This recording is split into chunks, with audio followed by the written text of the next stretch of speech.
My mother is a woman of many, many words. She's got a few select phrases that if you meet her, you're going to hear them. One of them is specifically for our family. It's, "You're going to miss me when I'm gone," which is often a comeback to us teasing her about one of her given quirks.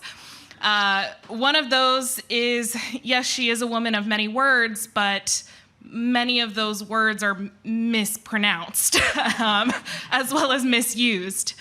Unfortunately, I can't think of any off the top of my head, but I guarantee you will chuckle if you ever hear them. I told a story last month about how we got our family dog, and in that story, it explained that we convinced my mother to be a stay-at-home mom when I was young. I was about 5 years old, expected to go into preschool. She became a stay-at-home mother, so I was one of 4 children, because I was the youngest, that got to stay home from preschool. I didn't have to go to preschool, which meant I could stay home with my mother. I had a choice. They gave me a choice. I was allowed to choose.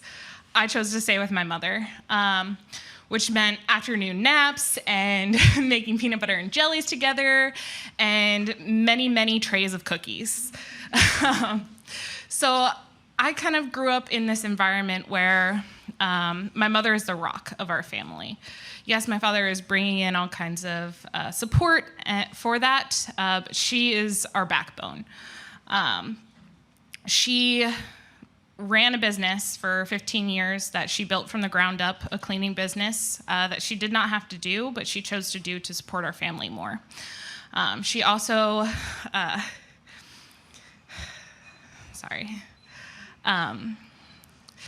she makes it a point to put her family first. And part of that is that she says that her children saved her.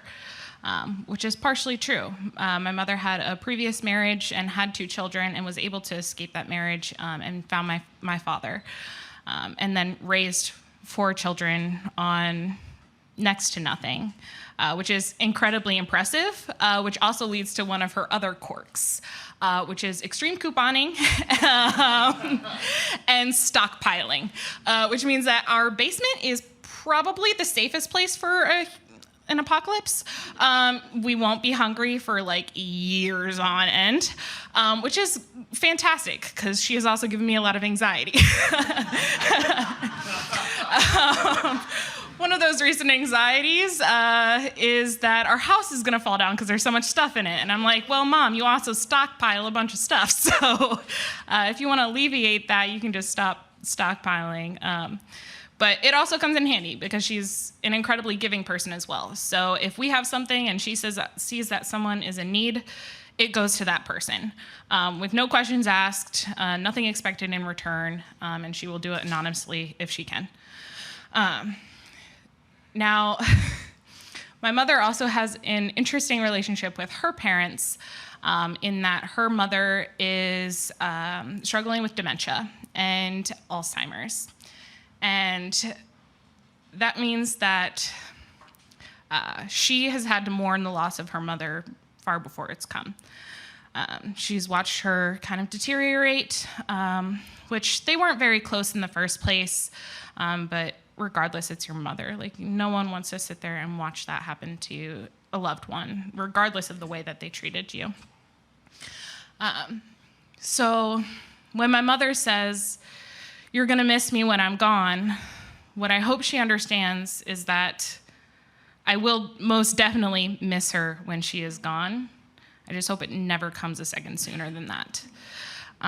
So if I can do anything, it would be to make sure that my mother's legacy lives on, that the shirt on my back is open to anyone else who may need it, and that all of us can carry on that legacy.